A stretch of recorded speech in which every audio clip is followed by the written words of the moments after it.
नमस्कार दोस्तों, आप सुन रही हैं आचार्य चतुर्सेन शास्त्री की लिखी कहानी कलकत्ते में एक रात। कलकत्ता जाने का मेरा पहला ही मौका था। मैं संध्या समय वहां पहुंचा और हरिसन रोड पर एक होटल में ठहर गया। होटल में जो कमरा मेरे लिए ठीक किया गया, उसमें सब सामान ठिकाने लगा। थोड़ी देर में सुस्त आया, फिर स्नान करी, चाय पी, कपड़े बदले, एक नज़र शहर को देखने बाहर भी निकला। बरसात के दिन थे, अभी कुछ देर पहले ही पानी पड़ चुका था। ठंडी हवा के झोंके मन को हरा कर रहे थे। चलने को तैयार होकर मैं कुछ क्षण तक तो होटल के बरामदे में खड़ा होकर बाजार की भीड़ भाड़, चहल पहल देखने लगा। गगनचंबी अट्टालिकाएं, प्रशस्त सड़कें, उन पर पागल की भांति धुन बांधकर आते जाते मनुष्यों की भीड़, मोटर, ट्राम गाड़ी, ये सब देखकर मेरा दिल घबराने लगा। मैं खड़ा होकर सोचने लगा, आखिर यहाँ मन में कैसे शांति उत्पन्न हो सकती है। अंधेरा हो गया, परंतु बाजार बिजली से जगमगा रहा था। कहना चाहिए, बाजार की शोभा दिन की अपेक्षा रात को ही अधिक प्रतीत होती है। जो दुकानें अभी दिन के प्रकाश में सुस्त और अंधकारपूर्ण थी, इस समय वे जगमगा रही थी।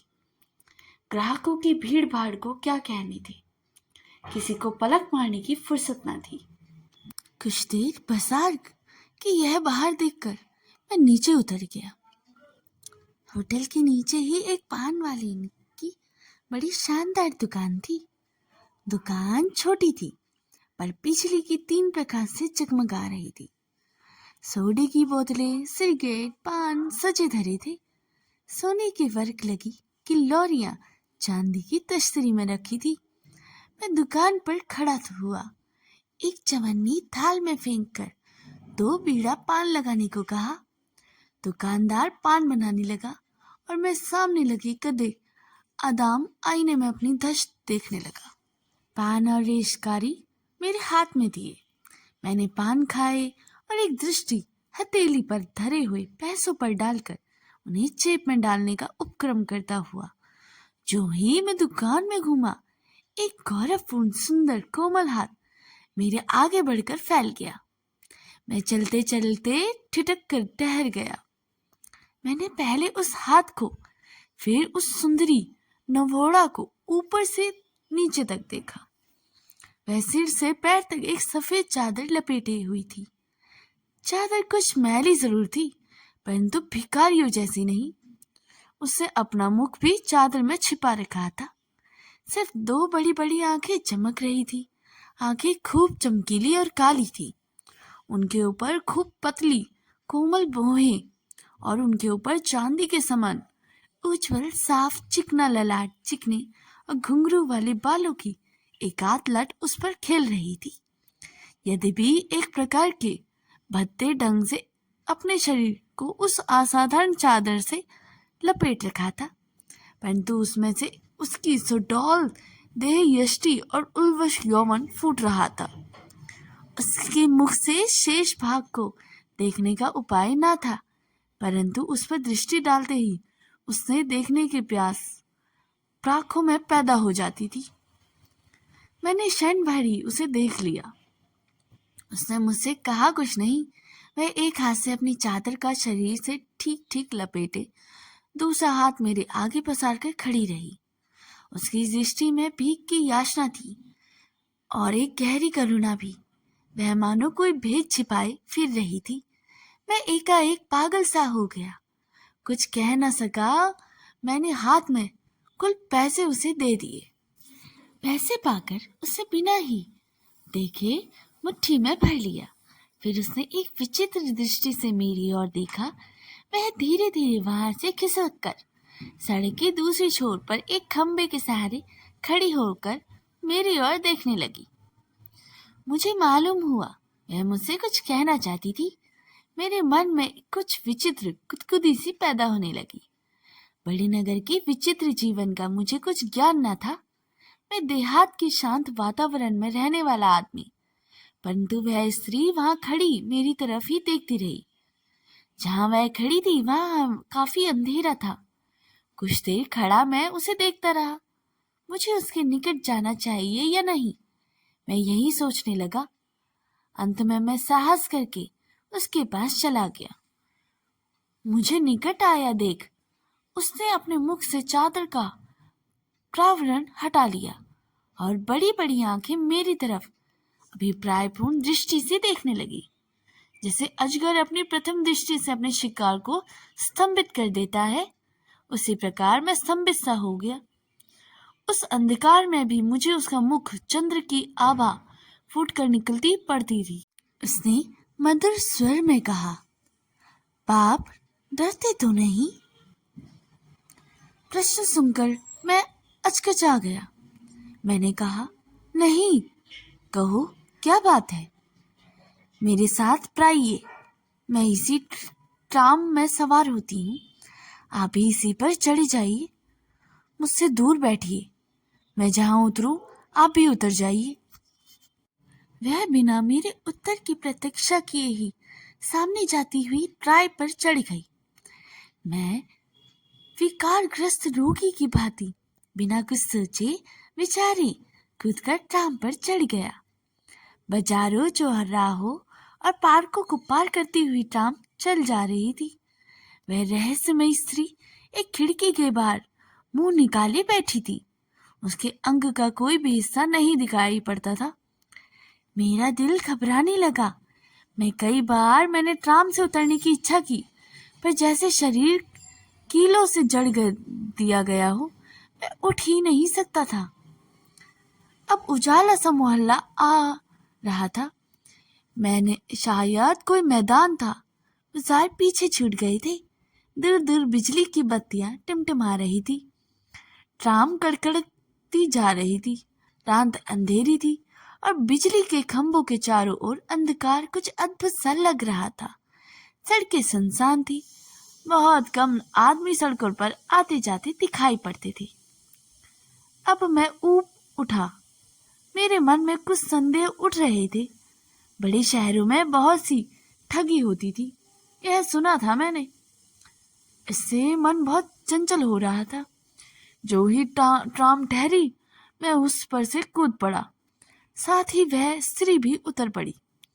मैं एक और चलने को उत्सुक हुआ ही था कि उसने बारीक और कोमल स्वर में कहा, उधर नहीं, इधर आइए। मैं रुककर देखा। उसने पास आकर वही जादू भरी आंखों मेरी आंखें में डालकर, तुमने कहा था मैं डरता नहीं। मैं डरता नहीं तो नहीं, अब आगे पीछे क्यों सोच रही हो? भागने की जुगत में हो?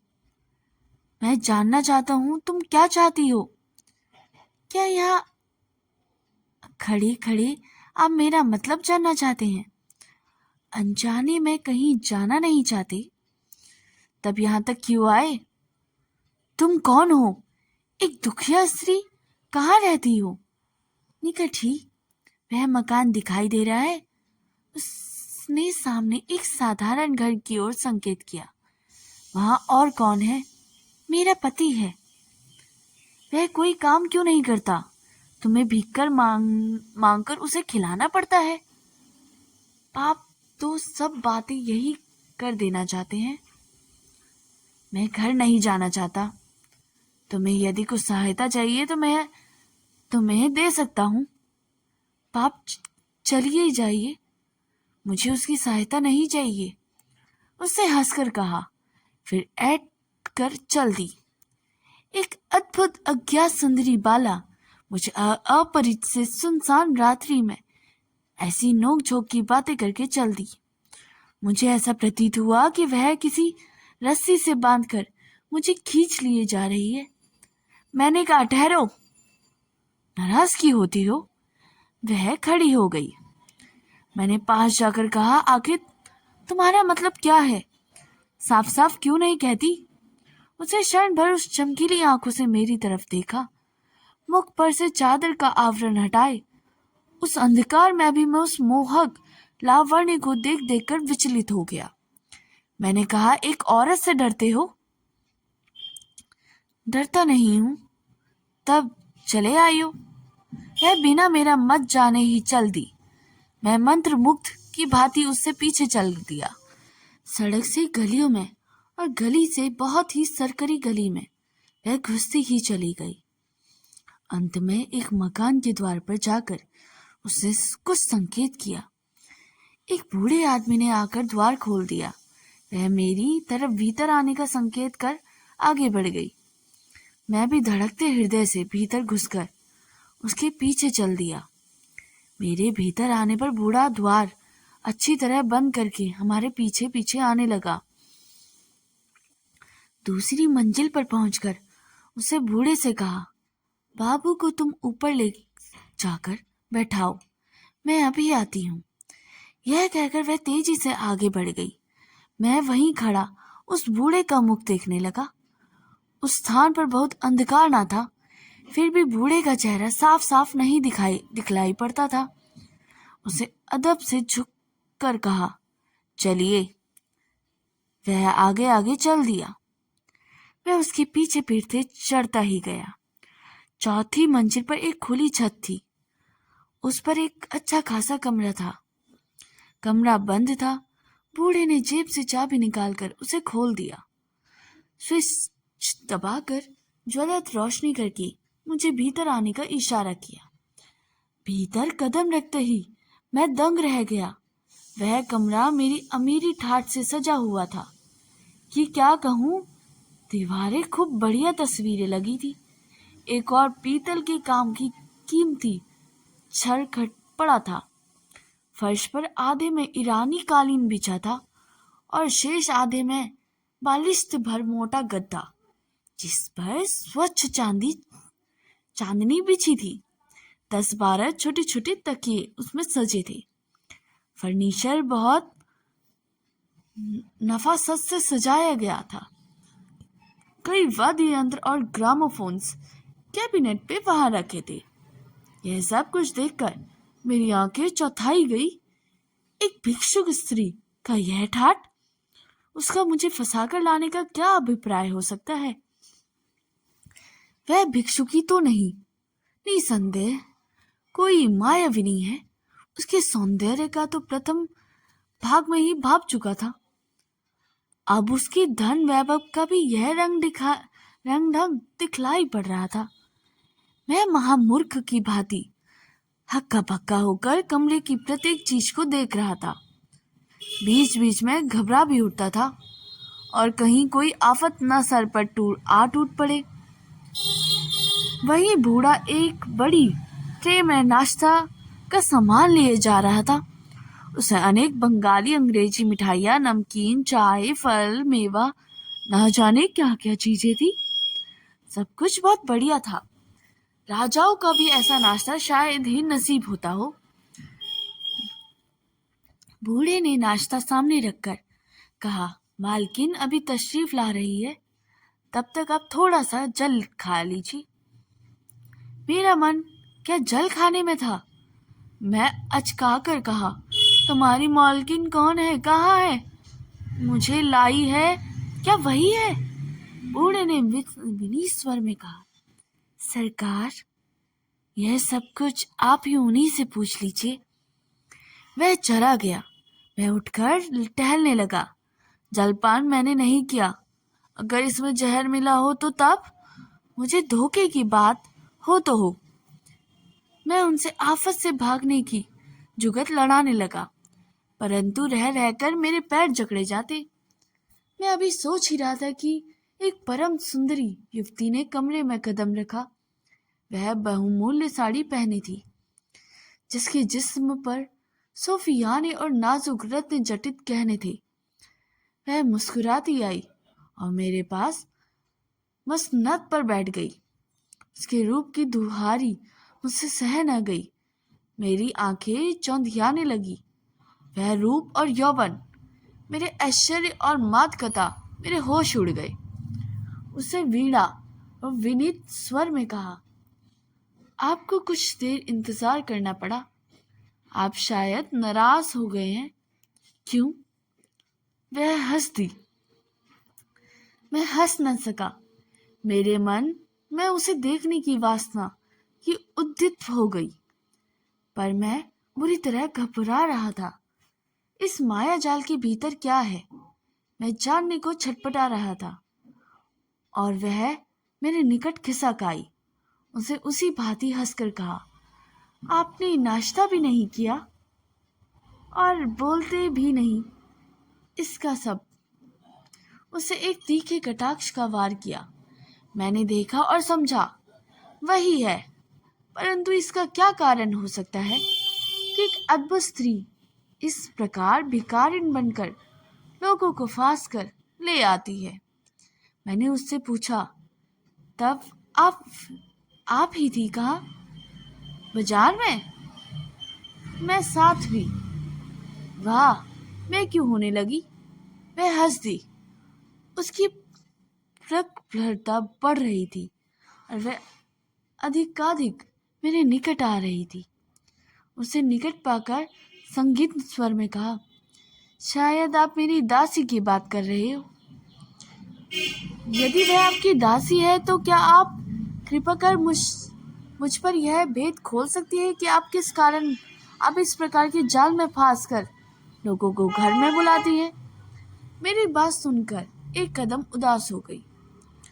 उसने आंखों में आंसू भरकर कहा, आपको यदि कुछ ज्यादा कष्ट हुआ हो तो आप यहाँ से जा सकते हैं। मैंने तो आपको एक धर्मात्मा आदमी समझकर इस आशा से कष्ट दिया था कि एक दुखिया अबला का कष्ट आप दूर करेंगे, परंतु मर्द जैसे सब हैं वैसे ही आप भी हैं। वह सिसकियाने लेने लगी। मैं बहुत लज्जित हुआ। वास्तव में मैंने बहुत रूखी बात कह दी। मैंने कहा, आप इतना क्या दुख है, अब मुझसे कहिए, मैं आपकी शक्ति भर उसे दूर करने का उपाय करूं। इस पर मुझे विश्वास कैसे हो? उसने आंसुओं से भीगी हुई पलकों को मेरी ओर उठाकर कहा। उस दृष्टि से मैं विचलित हो गया। मैंने कहा, यद्यपि आप मेरी आदत नहीं, फिर भी मैं कसम खाने को तैयार हूं। उसके होठों पर मधुर मुस्कुराहट फैल गई। उसने कहा, आप मुझे विश्वास हो गया है। इतने में ही वही बूढ़ा एक ट्रे में शराब की एक बोतल, गिलास और नमकीन ले आया। शराब से यद्यपि मुझे परहेज न था, परंतु उस समय मैंने शराब पीने से साफ इनकार कर दिया। इस पर उसने बड़े तपाक से कहा, बस तो इसी पर आप कसम खा रही थी। आपने अगर पहले कहीं नहीं पी तो मैं जिद नहीं करती, परंतु यदि पीते हैं तो शौक कीजिए। गरीबों की आखिर कुछ चीज तो मंजूर फरमाइए। उसने इस अंदाज से यह बात कही और बोतल से शराब उड़ेलकर मेरे मुंह में लगा दी कि मैं कुछ कह भी ना सका। गले में शराब से सिंचन पाकर मैंने मन में उत्तेजना का अनुभव किया। मैं अपनी परिस्थिति को भूल गया। धीरे जब मेरी आंखें खुली तो मैंने अपने को अपने होटल के कमरे में पलंग पर पड़ा पाया। धीरे धीरे मैंने आंखें खोली। प्रातःकाल की धूप खिड़की से छनकर कमरे में आ रही थी। मेरा सिर चकरा रहा था और शरीर बड़ा दर्द में था। कई मिनट तक मैंने बिना हिले डुले पड़ा रहा, जैसे शरीर का सत निकल गया हो। धीरे धीरे मुझे रात की सब घटना स्मरण हो पाई। मैं हड़बड़ाकर खड़ा हुआ। पहले मुझे यह नहीं मालूम हुआ कि मैं होटल में हूँ। पीछे मैंने अपने कमरे को पहचाना। सब बातें स्वप्न के आंखें सामने आकर घूमने लगी। सिर अब भी बड़े दर्द से फटा पड़ता था। मैंने उठकर बैठ गया और दोनों हाथ को सिर से दबाकर बैठा रहा। मैं यह कहाँ कैसे आया? रात क्या मैं वहीं नहीं गया? नहीं, सचमुच गया था। मैंने देखा मेरे शरीर पर वही कपड़े थे जो मैंने शाम को घूमने जाने से के समय पहने थे। एकाएक मैंने देखा मेरे हाथ की हीरे की अंगूठी गायब है। घड़ी की चेन भी नदारद है। जेब का मनी बैग भी नहीं है। यह देखकर मैं बिल्कुल बौखला गया। मैंने घंटी बजाई। नौकर ने आकर बताया कि आप बहुत रात गए पाप थे, उससे ज्यादा शराब पी ली थी, इससे बेदहवास हो गए थे। उसे जिन मित्र से यहाँ आपकी दावत थी, उनके 2 नौकर आपको यहाँ गाड़ी पर पहुंचा दिए गए थे। मैंने जल्दी जल्दी कोट बदन पर डाला और धड़ धड़ाता हुआ पुलिस ऑफिस में पहुंचा। सब घटना मैंने रिपोर्ट लिखाई। मेरा वर्णन सुनकर इंस्पेक्टर मुस्कुराने लगे। वे तुरंत ही 2 कांस्टेबलों को लेकर मेरे साथ चल दिए। मैं अन्याय के ठिकाने पर जा पहुंचा, जिस पर घर में आकर बेवकूफ बना था। इस समय उसके दरवाजे पर ताला पड़ा था और उस पर टू लेट का साइन बोर्ड लगा था। पूछने पर पड़ोस के एक संप्रभात बंगाली महाशय ने आकर कहा कि यह मकान उन्हीं का है और किराए को खाली है तथा कई महीने से इसमें कोई नहीं रहता। जब मैंने उनसे रात की घटना का जिक्र किया तो वह हंसने लगे। उन्होंने कहा, बाबू का दिमाग फिर गया है, आप किसी दूसरे मकान में आए होंगे। वे हाथ का नारियल पीते ही भीतर चले गए। हम लोग कोई सुराग न पाकर चले गए। लगभग 2.5 घंटे के नोट और जवाहरात के अलावा मेरे बहुत कीमती कागजात भी गायब हो गए थे। वे सब उसी दिन मुझे अदालत में पेश करने थे। उसी समय कलकत्ता गया था। मुझे कोर्ट में यह देखकर आश्चर्य हुआ कि उसमें से कुछ जरूरी कागजात प्रतिपक्षी वकील की फाइल में हैं और उनसे मेरे विरुद्ध सबूत जुटाया जा रहा है। कहना ना होगा, वह 40,000 का मुकदमा मैं उन कागजों को गवाकर उसी तारीख को हार बैठा। उसी दिन मैं कलकत्ता त्यागा। घर आकर बहुत कोशिश उस प्रकार भेद खोलने की पर शोक कुछ पता न चला। इस प्रकार कलकत्ते की वह रात मेरे जीवन में एक काल रात बन गई। तो दोस्तों, यह कहानी यहीं पर ख़त्म होती है। अगर आपको ये वीडियो अच्छी लगी हो तो इसे लाइक, सब्सक्राइब, शेयर ज़रूर कर सकते हैं और अपने परिवारजनों और मित्रों के साथ शेयर ज़रूर कर सकते हैं। और इसके साथ लगे हुए बेल आइकन को भी दबा लीजिए ताकि मेरे द्वारा लाई गई वीडियोस का नोटिफिकेशन आप तक पहुंचता रहे। तब तक के लिए धन्यवाद।